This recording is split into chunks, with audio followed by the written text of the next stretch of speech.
The most important question that is on everyone's mind at the moment is, what camera are you shooting on in 2025? I recently purchased and got a new camera after selling my Lumix S5, and I haven't actually announced what camera I've replaced that S5 with. So within this video, I'm going to release you the new camera that I am using for 2025, and then also what other cameras I'll be supplementing as like a B camera for the year. So without further ado, let's get into the video.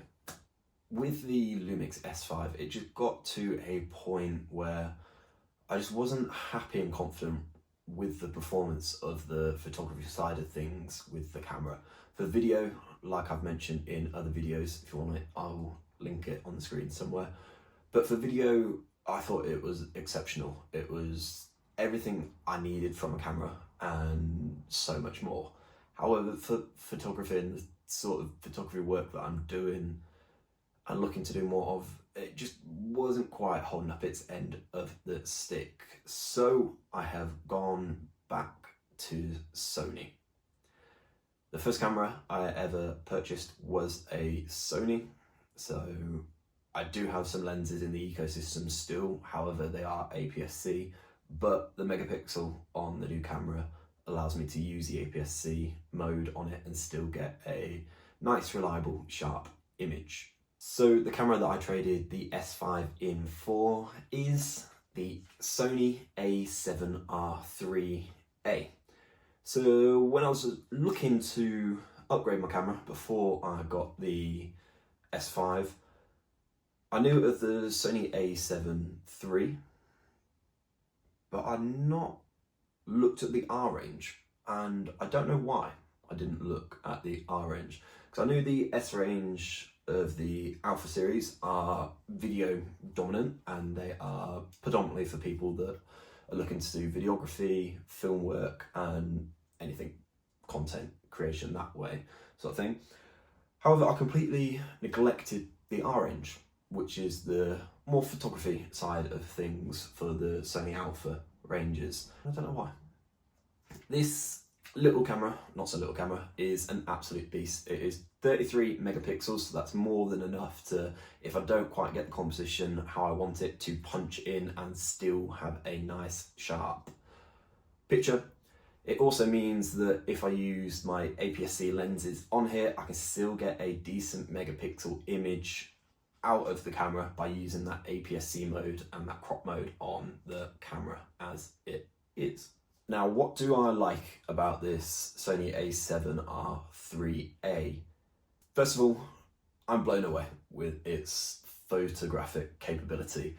Very much how on the S5 I was blown away with the video capability on there. The photos that come out of this have been some of the best work and the best photos that I've ever taken so far in my career. That might seem like an over-exaggeration, however, I just feel that I'm clicking with this camera so much better than what I was with the S5. I'm pressing the shutter button, it is capturing the image that I envisioned in my head through the camera, through the lens. Settings wise, while it is a little bit difficult sometimes to go through the menu to find what you want, but that's just Sony, I feel like I've got it dialed in to where I want it, and I'm getting everything out of this camera that I'm truly after. Now, as I've used Sony before in the past with the camera that I'll go over in a minute or two, I do know the ecosystem, I know the menu setup, I know ergonomically how everything works on the camera, and I feel that I get great joy and great images out of the Sony cameras. And I don't know whether that's just the color science which is in the cameras, or if it's just me being fussy and picky, because I'm fussy and picky about brands that I like to wear, if it's clothing, brands I like to use, if it's like footwear, and you get the gist. I'm picky with brands that I pick and choose out of. I've used this camera in low light situations with the lens that is currently on it, which is the 50mm f1.8, and it's been absolutely phenomenal. I photographed my first concert ever, which I was concerned about the lighting in a concert because it's normally dark, dingy, and there's not much to play with, and the lighting conditions can normally be very challenging for concert photography. This camera was able to hold its own. That f1.8 was opened up and loads of light was able to get in. The staging lights, even though they were challenging to work with, I feel like the colours that have come out from the lights that the camera's captured has just made me really impressed and really proud of the photographic work that I did for the band Skinny Living the other month at the end of 2024. Now, some negatives about this camera, there aren't many. The first one is the screen. The screen's actually really difficult to get out to come into this position. And I found that whilst I was at the Skinny Living concert, like it almost feels like you're gonna break the screen to pull it up. So it just makes you a little bit like cautious when you're trying to bring the screen out, especially if you're going for like a really high shot and you need that screen while you stood there trying to fiddle about with it. So if the screen came out a little bit smoother, a little bit nicer, it wouldn't be an issue, especially if you're going from using the EVF to the screen and swapping in between in a fast pace. Yeah, it just feels like you might break it, and I don't want to break my screen, basically.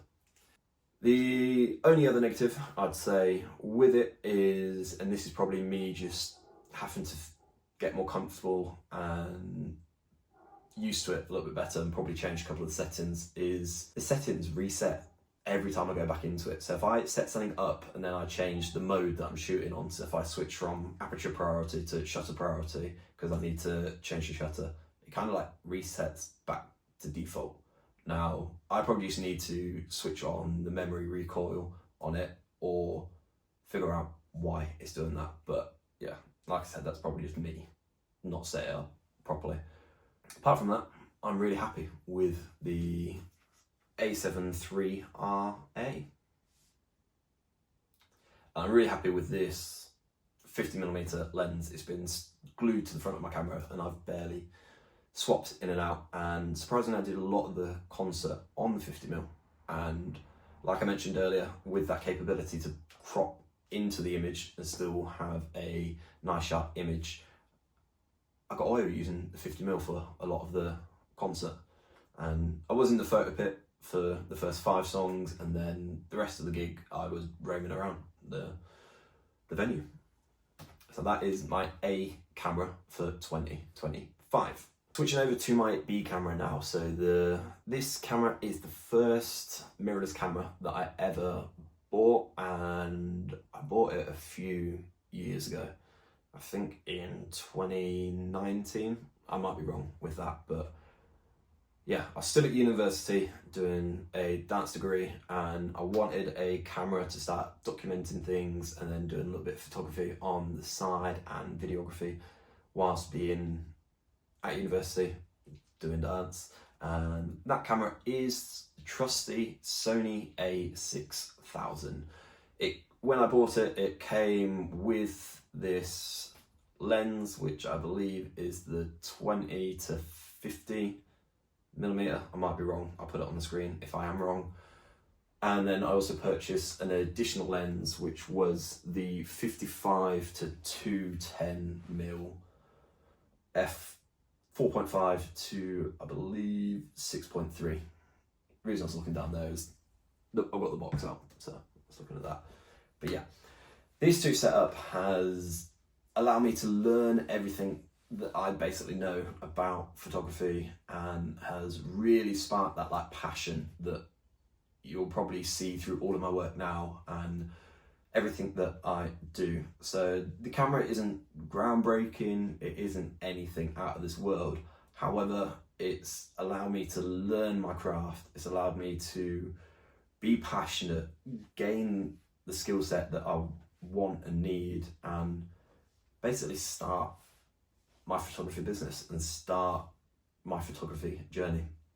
So for that, until this camera breaks, which I hope it never does because I do look after my equipment rather well, I would never be able to get rid of this. This is like my baby. Yeah, it's been there from the start, so it is never going anywhere. I did look at trading it in to potentially get a different, more expensive camera when I was trading in my Lumix S5. However, I just couldn't bring myself to parting ways with it. Similar screen, however this one's a little bit easier to get in and out because it sticks out a little bit more, but it's only a tilty screen. There's no flippy, so you can't reverse the camera around and be looking at yourself. But you know what, I don't mind. Like for YouTube content, I can easily set up my phone as a monitor or just set up the shot and then hope and pray for the best that I'm centered and everything like that. So for me, not having a tilty flippy screen isn't the end of the world. Everything about this camera is, like I mentioned already, nothing groundbreaking, but it's everything you might need for a beginner if you're starting to learn photography and then just getting comfortable and used to using a Sony camera. This for the year will be my B camera. Just I'll be able to stick a different lens on it and then it's just ready to go in a shoot if I need it, or if the batteries die off the A camera and I don't have time to charge it up, I can easily switch to this and still get an adequate image out of the camera. So that is the two cameras that I'm going to be using for the year. I am potentially looking at getting a few more lenses to add to the collection. So the potential lenses that I'm looking at are the Tamron 35 to 150mm or the Samyang's version of that as well, the 35 to 150mm. I think they're both f2 to f2.8. Now, I've seen lots of good things about them, and I know a lot of wedding photographers really like the Samyang version of it, and they say it's probably like the only lens you need for a photography day, or a day of shooting, a wedding, shall I say. So keep an eye out. I might be adding those to my collections throughout the year if they come up at the right price, and business-wise, it just made sense to purchase it at that time. So I hope you enjoyed this video. On screen, there will be a link to another one of my videos. Go and check it out and keep your eyes peeled for the review of the concert that I did not too long ago. So in the meantime, go out, take some pictures, enjoy yourself while you do it. Like, subscribe, you know the drill, and I'll see you in the next one, guys. Peace.